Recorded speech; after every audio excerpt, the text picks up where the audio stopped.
नमस्कार, स्वागत है आपका जी बिजनेस में। मैं हूं दीपक डोभाल और आप देख रहे हैं आपकी खबर आपका फायदा। पिछले कई दिनों से देश में वैक्सीनेशन की रफ्तार तेजी से गिर रही है। 7 जुलाई को करीब 34 लाख लोगों को वैक्सीन लगी, 9 जुलाई को करीब 31 लाख और 11 जुलाई को सिर्फ 12 लाख लोगों का ही वैक्सीनेशन हुआ। सरकार ने इस साल दिसंबर अंत तक 60% लोगों को वैक्सीनेशन करने का लक्ष्य रखा है, लेकिन अभी तक सिर्फ 5% के आसपास ही लोगों का वैक्सीनेशन हुआ है। ऐसे में सवाल यह उठता है कि क्या आने वाले 5 महीने में 55% लोगों का वैक्सीनेशन वाकई में मुमकिन है? सबसे बड़ा कारण देश में वैक्सीनेशन की रफ्तार क्यों गिर रही है? क्या वैक्सीनेशन का और वैक्सीन्स का जो उत्पादन है वो कम हो रहा है? सरकार की नीतियों में कुछ प्रॉब्लम है या फिर बात कुछ और है? आज अपने इस खास कार्यक्रम में खास मेहमानों के साथ इन्हीं सवालों का जवाब ढूंढेंगे। पहले देखिए रिपोर्ट, लौट रहे खास मेहमानों के साथ।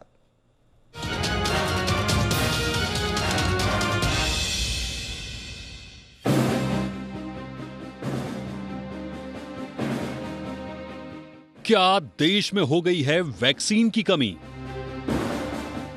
क्या घट गया है वैक्सीन का उत्पादन? क्यों नहीं सबको मिल पा रही है वैक्सीन? कोरोना काल में वायरस के लिए काल कही जाने वाली दवा यानी वैक्सीन को लेकर आज लोगों के मन में ऐसे ही सवाल कौंध रहे हैं। लोग पूछ रहे हैं कि क्या वाकई देश में वैक्सीन की कमी हो गई है, और अगर ऐसा नहीं है तो सबको वैक्सीन लगवाने में इतनी परेशानी क्यों हो रही है? क्यों कोविन पोर्टल खोलते ही सभी स्लॉट फुल बताते हैं? क्यों ज्यादातर राज्यों को वैक्सीनेशन सेंटर्स की संख्या घटानी पड़ी है? इन सभी सवालों के जवाब भले ही सरकार दे न दे, लेकिन केंद्र के आंकड़ों से एक बात तो जरूर साफ हो जाती है कि देश में वैक्सीनेशन की रफ्तार कम हो गई है। बीते एक महीने के आंकड़ों को ही देखें तो दिखाई देता है। फिर 21 जून को सबसे ज्यादा करीब 91,72,000 लोगों को वैक्सीन लगी थी। फिर 23 जून को 68,01,000 और 26 जून को 66,30,000 लोगों का वैक्सीनेशन हुआ। और उसके ठीक अगले दिन यानी 27 जून को वैक्सीनेशन की संख्या गिरकर 18,17,000 हो गई। फिर 3 जुलाई को सबसे ज्यादा करीब 66 लाख लोगों को वैक्सीन लगी, लेकिन फिर 4 जुलाई को यह संख्या 15,66,000 तक गिर गई। 5 जुलाई को वैक्सीनेशन की संख्या बढ़कर 46,33,000 तक पहुंची थी, लेकिन उसके बाद से लगातार ग्राफ नीचे गिर रहा है। 7 जुलाई को 34,14,000 और 9 जुलाई को 30,47,000 लोगों का वैक्सीनेशन हुआ और 11 जुलाई को तो सिर्फ 12,34,000 लोगों को ही वैक्सीन की खुराक मिल पाई। सरकार के वैक्सीनेशन को लेकर अपने दावे हैं, अपनी बातें हैं, लेकिन दिल की धड़कन सा दिखता ग्राफ बता रहा है कि देश में वैक्सीनेशन का स्वास्थ्य अच्छा नहीं है। सरकार कहती है कि उसने इस साल दिसंबर तक देश की 60% आबादी के वैक्सीनेशन का लक्ष्य रखा है, लेकिन जानकार इसे वास्तविकता के पटल पर संभव नहीं मानते हैं, क्योंकि जानकारों के मुताबिक अभी तक देश में सिर्फ 5.3% लोगों का ही वैक्सीनेशन हुआ है। सरकार के लक्ष्य को पूरा करने के लिए जरूरी है कि देश रोजाना करीब 90 लाख लोगों का वैक्सीनेशन करे, लेकिन अगर सिर्फ 7 दिन के औसत की ही बात करें तो 34 लाख लोगों का ही रोजाना वैक्सीनेशन हुआ है। यानी पिछले 7 दिनों में ही 56 लाख और लोगों का वैक्सीनेशन होना चाहिए। वहीं अगर दुनिया के बाकी देशों की बात करें तो अमेरिका में 48.4% लोगों का वैक्सीनेशन हो चुका है, ब्रिटेन में करीब 52% लोगों को कोरोना का टीका लग चुका है, जर्मनी में 42% से ज्यादा लोगों का वैक्सीनेशन हो चुका है, फ्रांस में 36% और इटली में करीब 38% लोगों को कोरोना का टीका लग चुका है। स्पेन और कनाडा में भी यह आंकड़ा 45% के करीब है। केंद्र के आंकड़ों से दो बात तो जरूर साफ हो जाती है कि देश में वैक्सीनेशन की रफ्तार कम है, क्योंकि वैक्सीन बनाने वाली कंपनियां वादे के मुताबिक वैक्सीन का उत्पादन बढ़ा नहीं पाई हैं, जबकि आज कोरोना के डर से हर कोई वैक्सीन लगवाना चाहता है। ऐसे में अगर सरकार वाकई अपने ही वैक्सीनेशन के लक्ष्य को पूरा करना चाहती है तो जल्द ही उसे कोई ना कोई ठोस कदम उठाना पड़ेगा। ब्यूरो रिपोर्ट, जी मीडिया। सवाल यह है कि वैक्सीन आखिर गई कहां? आखिर ये वैक्सीन की कमी क्यों हो रही है? प्रोडक्शन की दिक्कत है, लोगों में अभी भी वैक्सीन हेजिटेंसी है, या फिर मामला कुछ और है? समझने की कोशिश करेंगे। दो खास मेहमान फिलहाल मेरे साथ जुड़ चुके हैं। हमारे साथ हैं प्रोफेसर NK गांगुली, पूर्व DG हैं ICMR के। प्रोफेसर गांगुली, बहुत बहुत स्वागत है सर आपका। और हमारे साथ हैं दिल्ली की कोविड वैक्सीन कमेटी के member doctor Sameer Bhati. Doctor Bhati, आपका भी बहुत बहुत स्वागत है। प्रोफेसर गांगुली, सर प्रॉब्लम कहाँ नजर आ रही है? और इस प्रॉब्लम को डिस्कस करते करते तो हमें अरसा हो गया, जब से वैक्सीन प्रोडक्शन शुरुआत ही हुई थी तब से लेकर अब तक हम एक दिन भी ये नहीं कह पाए हैं कि हाँ अब प्रोडक्शन ठीक है, उसकी रफ्तार ठीक है और जितनी आबादी को वैक्सीनेशन होना चाहिए उसको हम दे पा रहे हैं। एक्चुअली अभी इंडिया में 2 वैक्सीन के डोजेस सिर्फ 5% लोगों को मिला है और 20% लोगों को सिर्फ 1 डोज मिला है हमारे 1.4 बिलियन में। और अभी जो डाटा अवेलेबल है फाइजर के या दूसरे के, हमें पता है कि 1 डोज से प्रोटेक्शन नहीं होता, 2 डोज मिले तभी डेल्टा में, तब भी जो बेस्ट वैक्सीन है उसमें 60% होता है। सो 2 डोज देना बहुत बहुत ज़रूरी है। हम सिर्फ 5% में हैं। आप जहां बोल रहे थे कि कितने के लोग 30 से 50-60% तक लोगों को वैक्सीनेट कर चुके हैं दूसरे देशों में। एक और चीज़ जो हमें नज़र आ रही है कि बहुत बड़ी वैक्सीन हेजिटेंसी है। एक खिलवाई नाम का एक यूपी में शहर गांव है, उसके दोनों उसमें तीनों जगह पर काफ़ी वैक्सीन हेजिटेंसी, लोग लगाना नहीं चाहते। तीसरी चीज़ है कि अगर वैक्सीन उत्पादन बढ़ाना चाहें तो ऐसे नहीं बढ़ाया जा सकता, उसके लिए जीएमपी कंडीशंस होते हैं, क्योंकि हमारे दोनों वैक्सीन मैन्युफैक्चरर आज कोविशील्ड का यूएई में यूरोपियन ईएमए में उसकी डिस्कशन हो रही है और कोवैक्सीन का WHO क्वालिफिकेशन के लिए हो रही है। तो इनको विश्व में उसी मान का बनाना पड़ेगा, तो इतनी जल्दी नहीं बनता, उसके लिए वो भी चाहिए, उसके लिए रॉ मटेरियल भी चाहिए। फिर ये जो वैक्सीन्स हैं, इनको जो हम देखते हैं कि इसका डिस्ट्रीब्यूशन चेन कहीं पर कुछ हो रहा है। सर जो प्राइवेट वैक्सीन दे रहे हैं उनके पास वैक्सीन है, जो सरकारी वैक्सीन डिपोज हैं उनको वो घट गए हैं और वहाँ कहीं कहीं वैक्सीन नहीं है। तो जब कोई करने जाता है वैक्सीन में बुकिंग करने जाता है, वो ऐसा होता है जैसे तत्काल की बुकिंग कर रहा हो, एकदम से मिलता है कि सब कुछ बंद पड़ा हुआ है। तो इसमें भी लोगों को हेजिटेंसी होती है। बट वैक्सीनेशन में जहाँ जो भी आपने लोगों को आंकड़े बोले हुए दिखाए हैं देशों में, सब जगह सर्ज हो रहा है। इंडिया में भी करीब 1000 लोग बिल्कुल सर एवरेज मर रहे हैं। बिल्कुल सर, ये एक अलग चिंता का विषय है कि दूसरे देशों में, इजराइल जैसे देशों में जहां पर एक सिग्निफिकेंट नंबर ऑफ पॉपुलेशन को वैक्सीनेट कर दिया गया है, यूके में, बाकी जगहों पर, वहां पर भी अब सर्ज देखा जा रहा है। और हमारे यहां तो अभी फर्स्ट डोज के बाद सेकंड डोज वाले ही अभी इतने कम नंबर में हैं। फर्स्ट डोज वालों की जो तादाद है वो बहुत कम है। सवाल ये है डॉक्टर भाटी, जैसा कि प्रोफेसर गांगुली ने भी कहा कि एक तरफ प्रोडक्शन की दिक्कत है, रॉ मटेरियल की दिक्कत है, और दूसरी तरफ लोगों में हेजिटेंसी भी है। एक आध एग्जाम्पल प्रोफेसर गांगुली ने दिए, इसके अलावा दुनिया भर के एग्जाम्पल्स भारत में ही सामने ऐसे आ रहे हैं। लखनऊ उत्तर प्रदेश में कई ऐसे एग्जाम्पल हैं जहां पर वैक्सीनेशन वाली टीम आती है, लोग नदी में कूद जाते हैं, बड़ी मुश्किल से समझा बुझा के उनको वापस लाया गया। हरियाणा के कई गांवों में ये अफवाह फैली हुई है कि वैक्सीन लगाने के बाद जो बुखार आता है वो टूटता ही नहीं है और आदमी को खत्म भी कर सकता है। तो वैक्सीन हेजिटेंसी बड़ी प्रॉब्लम है या प्रोडक्शन बड़ी प्रॉब्लम है? जी बिल्कुल, जिस तरह से हम इस चीज़ को बहुत ही बारीकी से शुरुआती दिनों से मॉनिटर करते आए हैं, जब से जनवरी से ड्राइव शुरू हुई है, फिलहाल हम बात करें तो देखिए एकदम से जैसे ये इवॉल्विंग साइंस है, बहुत सारी चीज़ें नई हो रही है। अभी हम करंटली जैसे थर्ड वेव की बात कर रहे हैं कि उसके अंदर थर्ड वेव में हमारा जो वेरिएंट ड्रीवन जो है थर्ड वेव हो सकती है। तो फिलहाल स्ट्रेटेजाइज हुआ है कि सेकेंड डोज भी लगने के बाद हम फुली वैक्सीनेटेड मानेंगे बिल्कुल, और उसी से उसको प्रोटेक्शन भी मिलेगा, जैसे डॉक्टर प्रोफेसर गांगुली ने भी कहा। अब इसमें एक चीज़ आ जाती है इंपॉर्टेंट कि फिलहाल हम करंटली बात करें अपनी जुलाई के अंदर, तो जुलाई में जिस तरह से हम एक्सपेक्ट कर रहे थे, देखिए अगर हम मई की बात करें तो मई के अंदर जो हमारा पर्टिकुलरली जो प्रोडक्शन था वो 5 से 6 करोड़, जुलाई में अब लगभग 10-12 करोड़ तक का प्रोडक्शन है, और अगस्त में हम एक्सपेक्ट कर रहे हैं जिस तरह से कि 16 से 18 करोड़, और जिस तरह से जनवरी के अंदर हम प्रोडिक्शन कर रहे थे कि जुलाई तक हमारा जो वैक्सीनेशन टोटल हो जाएगा अराउंड 40 करोड़ तक, और अभी फिलहाल हम जुलाई एंड तक एक्सपेक्ट कर रहे हैं कि हमारा जो वैक्सीनेशन पॉपुलेशन हो जाएगी लगभग 40 से 45 करोड़ तक।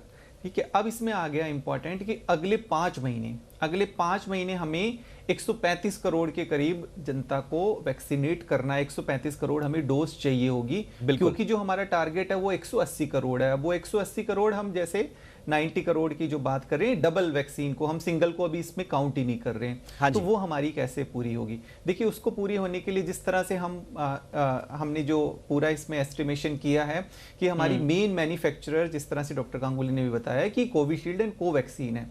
अब इसमें सवाल उठता है थोड़ा सा कोवैक्सीन को लेकर। कोवैक्सीन ने अपने 2 एडिशनल प्लांट भी शुरू कर दिए हैं, जो कि गुजरात और बेंगलोर में है। तो उसकी प्रोडक्शन बढ़ी रही है। कोविशील्ड ऑलरेडी अपनी प्रोडक्शन बढ़ा चुकी है। कोविशील्ड की जो करंट प्रोडक्शन है अराउंड 10 करोड़ के करीब, और कोवैक्सीन की लगभग 7.8 करोड़ के करीब। तो उस तरह से हम एक्सपेक्ट कर रहे हैं, और जिस तरह से हमने माना कि मिड अगस्त में और सितंबर तक जाते जाते जो है ये हमारा, हम फाइजर मॉडर्ना को भी ऐड कर दें। और आपने देखा होगा अभी ज़ाइकोव डी, तो ज़ाइकोव डी भी ऑलमोस्ट, मैं फाइजर और मॉडर्ना पे आऊंगा सर, बिल्कुल कमेटी के मैं पास फाइजर और मॉडर्ना पे भी आऊंगा, मैं स्पुतनिक पर भी आऊंगा, मैं बिल्कुल मैं जॉनसन एंड जॉनसन पर भी आऊंगा। और फाइजर और मॉडर्ना पे तो बात इसलिए करनी आवश्यक है क्योंकि एक वक्त था जब फाइजर और मॉडर्ना ने भारत में मंजूरी के लिए अर्जी भी दी थी, लेकिन उस वक्त हमें लगा था कि हमारे पास शायद हमारा होम प्रोडक्शन इतना होगा कि हम अपने लोगों को वैक्सीनेट कर पाएंगे। लेकिन उसके बावजूद जब वापस सर्ज होना शुरू हुआ, सेकंड वेव आई, उसके बाद जब भारत ने वहां अप्रोच किया तो उसके बाद भी कागजों में ही बात दिख रही है। कहा तो जा रहा है कि फाइजर और मॉडर्ना को साहब हम मंजूरी देंगे, लेकिन उनकी तरफ से कोई ऐसा अभी तक साइन मिला नहीं है कि फाइजर और मॉडर्ना बहुत बड़ी तादाद में बहुत जल्द भारत में अवेलेबल हो। बहरहाल इस विषय पर चर्चा हम करेंगे, लेकिन इस वक्त हमारे साथ डॉक्टर मंगला गोमरे जुड़ चुकी हैं, जो कि एग्जीक्यूटिव हेल्थ ऑफिसर हैं मुंबई बीएमसी की। और मुंबई बीएमसी में बताया ये जा रहा है कि पब्लिक वैक्सीनेशन सेंटर्स पर बहुत कम स्टॉक बचा हुआ है। कई वैक्सीनेशन सेंटर्स जो हैं वो ऑलरेडी बंद पड़े हुए हैं। ज़बरदस्त कमी, कहा यह जा रहा है कि अभी करोड़ों में डोज चाहिए और डोज मिल नहीं रही है। कारण क्या है डॉक्टर गोमरे, क्या आप बता पाएंगे कि मुंबई में, महाराष्ट्र की तो मैं आपसे नहीं पूछूंगा, लेकिन मुंबई की फिलहाल क्या स्थिति है वैक्सीन की? नमस्कार, मैं डॉक्टर कुमार बात कर रही हूँ। एक्चुअली हम लोग अभी अगर देखते हैं ये जो चल रहा है मुंबई में, लसीकरण हमारा जो चल रहा है वो सबको पता है कि 16 जनवरी से हम लोगों ने चालू किया है, और तभी सारा वैक्सीन का स्टॉक जो है वो हमारे पास आता था। फ्रॉम 1 मई प्राइवेट वैक्सीनेशन सेंटर को अलग से वैक्सीन मिल रहा है, that they are directly buying it from manufacturers. और अभी हम लोग बहुत बार ऐसा भी देखते हैं कि ये 2-3 महीने में ऐसा हुआ है कि कई दिन हम लोगों को वैक्सीनेशन सेंटर बंद रखना पड़ा क्योंकि हमारे पास वैक्सीन की कोई स्टॉक नहीं है। ये स्थिति बहुत निराशाजनक है, क्योंकि हमारा जो बीएमसी में जो पूरे सारे सेंटर्स है, एमसीजीएम के सेंटर्स है या गवर्नमेंट के सेंटर्स है, प्राइवेट सेंटर्स है, यहाँ पर हम लोग अगर कैपेसिटी देखते हैं हमारा, तो कैपेसिटी तो बहुत ज्यादा है। 1 लाख से भी ऊपर हम लोग वैक्सीनेशन कर सकते हैं, मगर ऐसी स्थिति है कि वैक्सीनेशन डोजेस ना होने के कारण हमको वैक्सीनेशन सेंटर बंद रखने पड़ रहे हैं। मैम, इस पे अच्छी खासी पॉलिटिक्स भी हुई है, हालांकि आप जो हेल्थ वर्कर्स हैं वो पॉलिटिक्स से इतर ही रहते हैं, मगर मैं थोड़ा समझना चाहूंगा ये सप्लाई कहाँ रुकी हुई है मैम? क्या सेंटर बार बार ये कह रहा है कि महाराष्ट्र जैसे स्टेट टाइम पर बताते नहीं है, प्रिडिक्शन उनका सही नहीं होता है और इसलिए ये प्रॉब्लम आती है? दूसरा, जितनी डोजेज हैं आप उतने ही सेंटर्स का आयोजन कीजिए, उतने ही वैक्सीनेशंस का आयोजन कीजिए। आरोप लगाता है केंद्र सरकार राज्यों पर, इंक्लूडिंग महाराष्ट्र, कि जब डोजेज है ही नहीं तो फिर आप केंद्रों पर जाकर लोगों को आमंत्रित क्यों करते हैं? 400 से ज़्यादा वैक्सीनेशन सेंटर्स हैं, 98 के आसपास प्राइवेट सेंटर्स हैं, लेकिन अगर डोज की सप्लाई ही नहीं हो पा रही है तो फिर आप लोगों को आमंत्रित क्यों कर रहे हैं? ये केंद्र का सीधा सीधा आरोप है मैम। तो अभी हम लोग अगर देखते हैं ना, तो हमारे पास जितनी वैक्सीन होती है उतना ही हम लोग सेशंस क्रिएट करते हैं और उतने ही लोगों को बोलते हैं कि अभी कल के दिन में हमारे पास इतने सारे वैक्सीन के डोसेस अवेलेबल है, इतने बेनिफिशियरीज को हम लोग वैक्सीनेशन कर सकते हैं। जी। मगर अभी ऐसा हो रहा है कि हमको वैक्सीन कब मिलेगी इसका ही पता नहीं होता है बहुत बार। और वन डे प्रायर हमको पता चल जाता है कि चलो ये हमको पूना में व्हीकल भेजना है वैक्सीन के लिए, और हम लोग जी फिर व्हीकल जाती है, उसके बाद हमको पता चलता है कि अभी इतने डोसेस हम लोगों को मिल रहे। ओके। तो उसके बाद फिर हम लोगों को सारा पूरा प्लान करना पड़ता है। हाँ हाँ। तो यानी के आप लोग जो प्रेडिक्शन करते हैं वैक्सीन्स का वो अवेलेबिलिटी के हिसाब से ही करते हैं, लेकिन सप्लाई का प्रॉब्लम सेंटर की तरफ से है। हेलो, यस जी मैम, आप मेरी आवाज सुन पा रही हैं? आप कह रहे हैं कि अवेलेबिलिटी के हिसाब से ही आप लोग शेड्यूल तय करते हैं वैक्सीनेशन का, लेकिन सप्लाई सबसे बड़ा इश्यू है। यस, मैं फिर से बोलना चाहूंगी कि मुंबई कॉर्पोरेशन में जितने सारे वैक्सीनेशन सेंटर्स है, हाँ। वो अगर हम लोग देखते हैं या फिर उसमें हम लोग गवर्नमेंट के सारे वैक्सीनेशन सेंटर्स मिलाते हैं, तो हमको पता चला कि हमारा कैपेसिटी बहुत अच्छा है। हम लोग 1 लाख से ऊपर का डेली वैक्सीनेशन कर सकते हैं। डॉक्टर मंगला को भी आपने सुना, और ये जो प्रॉब्लम है, ये जो कम्युनिकेशन गैप या जो भी आप कहें, ये हर स्टेट का है। ये हर स्टेट यही तर्क दे रहा है कि हमारी कैपेसिटी तो है लेकिन सप्लाई नहीं आ रही है। सेंटर से जब पूछा जाता है तो सेंटर कह रहा है कि हमारी तरफ से तो कोई प्रॉब्लम नहीं है, आप एडवांस पे जो है उनका जो स्टेट्स हैं वो एडवांस में अपनी जो रिक्वायरमेंट्स हैं वो नहीं बताते हैं। सेंटर साफ तौर पर कह रहा है कि हमने तो 38 करोड़ से ज्यादा वैक्सीन्स स्टेट्स को भेज दी हैं। तो फिर ये सर किसकी बात में हम यकीन करें? प्रॉब्लम फिर ऐसे में तो सोल्यूशन निकलेगा नहीं। एक बार स्टार्ट कर दें, आप टैप खोलकर टैप बंद नहीं कर सकते। जब एक बार स्टार्ट कर दिया आपने, तब आपको लोगों को जो भी आपकी लिस्ट है 18 साल से ऊपर के जो भी आते हैं उनको वैक्सीन आपको उपलब्ध कराना पड़ेगा। ये नहीं है कि आपका पानी 2 से 4 बजे तक आएगा, उसके बाद नहीं आएगा जी। तो ये एक कॉन्फिडेंस गिराता है लोगों का। तो मैं बराबर बोल रहा था कि हमको ये एक बहुत स्ट्रॉन्ग इन्वेंट्री मैनेजमेंट और सप्लाई चेन मैनेजमेंट वालों को ये काम दे देना चाहिए, जो कि लोगों को जब लोग अपना रिक्वायरमेंट्स बतलाएंगे उसके अनुसार उनको भेजना चाहिए। और कम से कम 3 हफ्ते का, जैसे कि यूनाइटेड स्टेट्स और दूसरी जगह में किया गया था, 3 हफ्ते की एक्सेस सप्लाई लोगों के पास पहुंचनी चाहिए, जिससे कि लोगों को पता है कि कितने वैक्सीन सेंटर्स वो चालू करेंगे और कितने नहीं करेंगे। इसमें कोई ऐसा नहीं होना चाहिए कि लोगों को पता नहीं चले कि कितनी वैक्सीन आएगी, कब आएगी।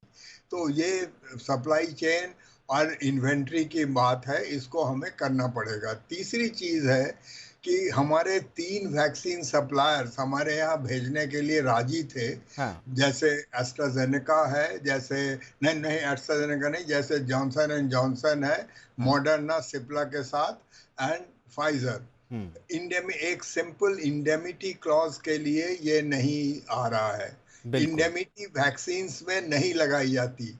इंडिया में आज तक किसी को भी वैक्सीन से डेथ होने का कोई हर्जाना नहीं दिया गया है, क्योंकि अगर दिया जाए तो हमारी वैक्सीन कंपनीज बंद हो जाएंगी। बच्चों में डेथ होती रहती है वैक्सीन के बाद, क्योंकि हमारे यहाँ इन्फेंट मोर्टेलिटी काफ़ी हाई है। तो वैसे ही जब एडल्ट वैक्सीनेशन, तो आप कहना चाह रहे हैं सर कि हर जाने का क्लॉज लगा के सरकार एक तरह से गलती कर रही है, इसको हटा देना चाहिए? हाँ, मेरे ख्याल से हटा देना चाहिए, क्योंकि ड्रग और वैक्सीन्स में अलग अलग चीजें हैं। हाँ।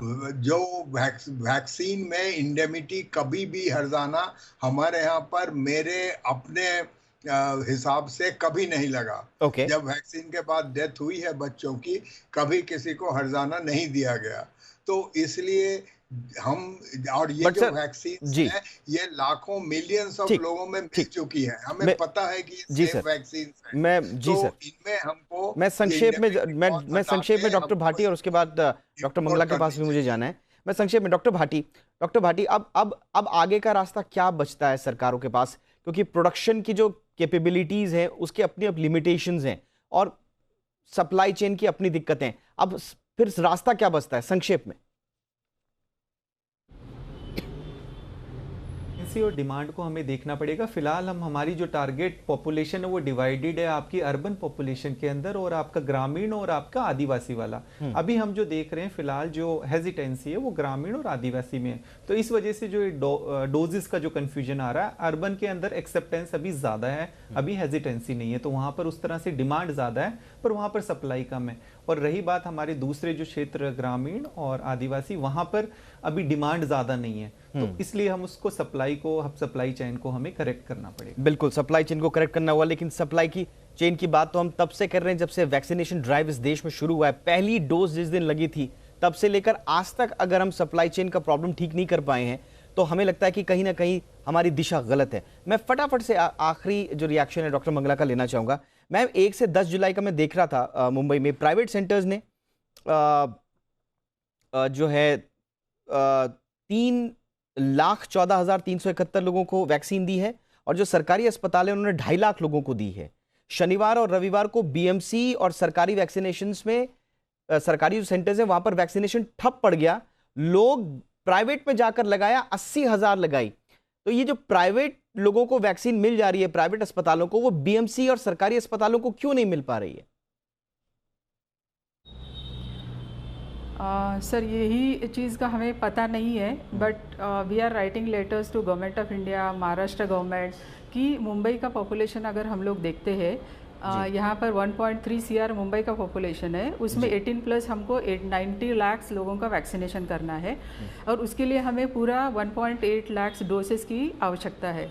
अभी हमें जिस प्रकार से डोसेस मिल रहे हैं और उसमें हमारा सेशन जो होता है वो सेशन होता है 50% ऑनलाइन और 50% ऑन स्पॉट रजिस्ट्रेशन की हिसाब से। जी हाँ। अभी ये हिसाब से हम लोग देखते हैं तो ऑनलाइन सेशन जब भी हम लोग क्रिएट करते हैं, पब्लिश होता है, तो बहुत बार हमको ऐसे ऑब्जर्व हुआ है कि MMR रीजन से भी बहुत सारे लोग आके यहाँ पर वैक्सीनेशन करते हैं। ओके। जो मुंबई के नहीं है, मुंबई के रहीवासी नहीं है, मगर वो नियर बाय कॉरपोरेशन है, डिस्ट्रिक्ट है, वहाँ से भी लोग यहाँ पर आके वैक्सीनेशन लगाते हैं। तो वो लोगों की भी तादाद बहुत ज़्यादा है और हम वैक्सीन हेजिटेंसी की बात कर रहे हैं, मगर यहाँ पर हमें तो वैक्सीन हेजिटेंसी बिल्कुल भी नहीं दिखाई देती है मुंबई में, क्योंकि हमारे यहाँ पर ऐसे देखा जाता है कि अर्ली मॉर्निंग 1 बजे से 2 बजे से भी लोग आके वहाँ पर लाइन लगाते हैं और खड़े हो जाते हैं। बिल्कुल, क्योंकि उनको लगता है कि चलो जल्दी लाइन लगाने से हमें वैक्सीन मिल जाएगी, मगर ऐसा नहीं है। वैक्सीन खत्म हो जाता है तो फिर हमको उनको वापस भेजना पड़ता है, ये रियलिटी है। Alright ma'am, alright ma'am. तो यानी कि कुल मिला के सप्लाई की दिक्कत बिल्कुल है और जैसा डॉक्टर मंगला ने भी कहा, मुझे लगता है कि सारे स्टेट्स का यही दावा भी है कि उनके यहाँ कैपेबिलिटीज़ तो हैं, लेकिन उस मुताबिक सप्लाई नहीं मिल पा रही। अब सप्लाई चेन का प्रॉब्लम कैसे ठीक होगा? सेंटर क्योंकि इस पूरे मसले में लीड कर रहा है, एक नई स्ट्रैटेजी के साथ सेंट्रल गवर्नमेंट को भी आगे आना पड़ेगा स्टेट्स के साथ कोऑर्डिनेशन में, ताकि जल्द से जल्द देश वैक्सीनेटेड हो, हर्ड इम्यूनिटी लाइक सिचुएशन पैदा हो, ताकि जिस तीसरी लहर की आशंका हम जता रहे हैं कम से कम उससे बचाने में, सुरक्षित रखने में हम कामयाब हो पाए। क्योंकि हम देख रहे हैं, बार बार हम कह रहे हैं कि जिन देशों में डबल डोज भी लग चुकी है वहां भी धीरे धीरे अब सर्ज देखा जा रहा है, जिस पर प्रोफेसर गांगुली ने भी गौर किया है। तो कुल मिलाकर अब सब कुछ सरकारों के हाथ में, आपसी कोऑर्डिनेशन से कैसे वैक्सीनेशन आगे बढ़े। हम उम्मीद करते हैं जल्द से जल्द पूरा देश वैक्सीनेट हो। इसी उम्मीद के साथ शो को समाप्त करते हैं। बहुत बहुत शुक्रिया प्रोफेसर गांगुली हमारे साथ जुड़ने के लिए। Doctor Mangala, thank you so much. Doctor Bhatia, आपका भी बहुत बहुत शुक्रिया। देखते रहिए जी बिजनेस। नमस्कार।